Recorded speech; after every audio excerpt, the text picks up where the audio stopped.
Polypeptide, their classification on basis of function and structure and folding.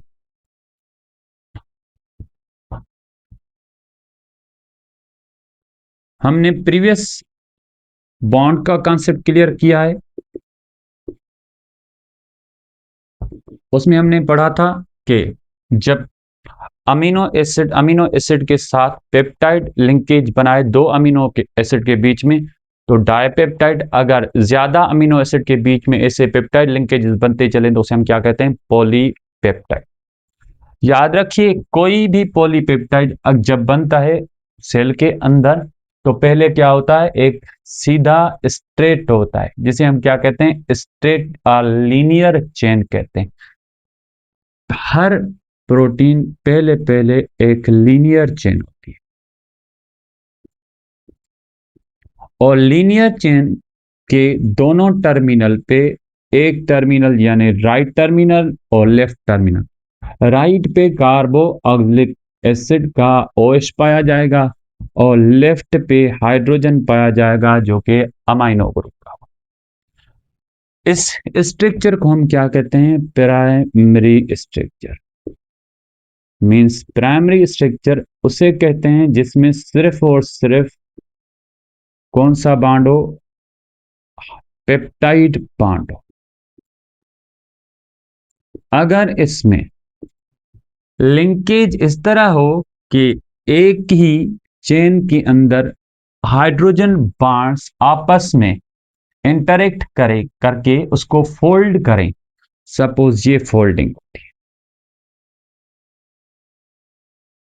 अब देखें, ये एक ही स्ट्रक्चर है, उसका ये अमीनो एसिड इस अमीनो एसिड के साथ हाइड्रोजन बॉन्ड बना रहा है, ये अमीनो एसिड इसके साथ हाइड्रोजन बॉन्ड बना रहा है, ये अमीनो एसिड इस अमीनो एसिड के साथ हाइड्रोजन बॉन्ड बना रहा है। अगर हाइड्रोजन बॉन्ड एक ही स्ट्रक्चर के अंदर बनेंगे तो इसे हम इंट्रामॉलिक्यूलर फोर्स भी कहते हैं, हाइड्रोजन बॉन्ड भी कहते हैं इंट्रामॉलिक्यूलर। वैसे तो इंटरमॉलिक्यूलर फोर्स को कहते हैं हाइड्रोजन बॉन्ड, लेकिन यहाँ एक ही मॉलिक्यूल के अंदर है, एक कॉम्प्लेक्स मॉलिक्यूल के अंदर इंट्रामॉलिक्यूलर हाइड्रोजन बॉन्ड कहेंगे। और इस स्ट्रक्चर को हम क्या कहेंगे? This is called alpha helix.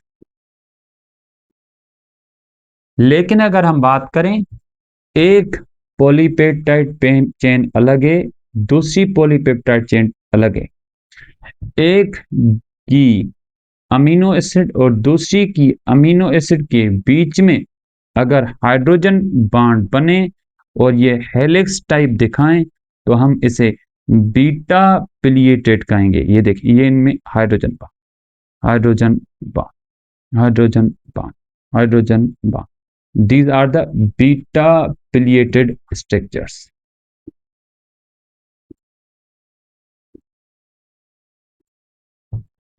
लेकिन अगर ये सेकेंडरी स्ट्रक्चर्स, सॉरी, इन्हें हम दूसरा नाम देंगे सेकेंडरी स्ट्रक्चर, ये प्राइमरी और ये सेकेंडरी।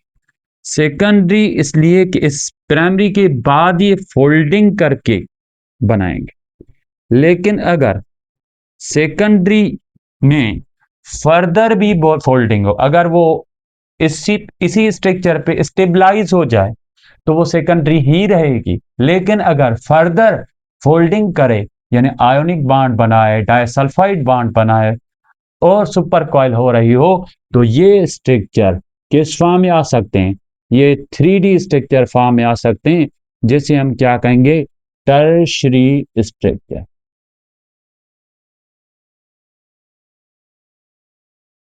टर्शरी स्ट्रक्चर में सुपर कॉइलिंग इस वजह से होती है कि अमीनो एसिड की वैरायटी ज्यादा होती है, जिसकी वजह से उसमें हाइड्रोजन बॉन्ड भी होंगे,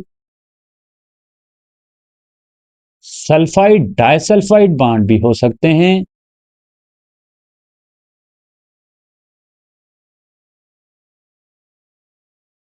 आयोनिक बॉन्ड भी हो सकते हैं, और उसमें हाइड्रोफोबिक इंटरेक्शन भी हो सकते हैं। उसे हम कहेंगे टर्शरी। तब जाके बनेगी 3D स्ट्रक्चर। जो सेकेंडरी स्ट्रक्चर हैं ये एक सीधी स्ट्रक्चर बनाते हैं, फिलामेंटस स्ट्रक्चर बना, जिसकी वजह से हम इसे फाइब्रस प्रोटीन में कंसीडर करेंगे। और जो टर्शरी स्ट्रक्चर्स होती हैं वो ग्लोब्यूलर स्ट्रक्चर बनाती हैं।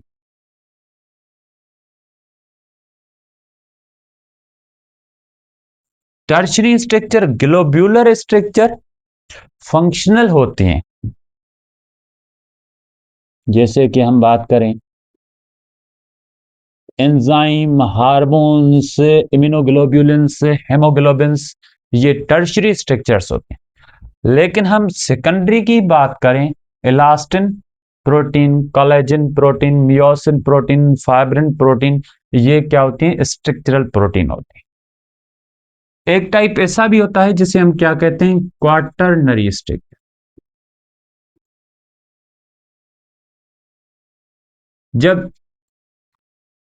मेनी डिफरेंट या दो से टाइप टर्शरी के आपस में मिलें, जैसे कि हम बात करें ये एक टर्शरी स्ट्रक्चर है और ये दूसरी टर्शरी स्ट्रक्चर है।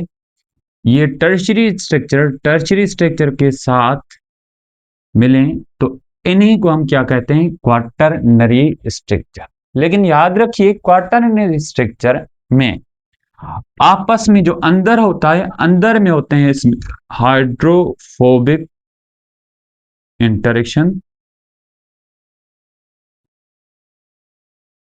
और बाहर इसमें साइड में क्या होते हैं? पोलर एंड्स होते हैं। और पोलर एंड्स इजीली बाइंडेड होते हैं, हाइड्रोजन बॉन्ड बनाते हैं वाटर के साथ या पोलर रीजन के साथ इंटरेक्ट होते हैं, लेकिन हाइड्रोफोबिक अंदर होते हैं।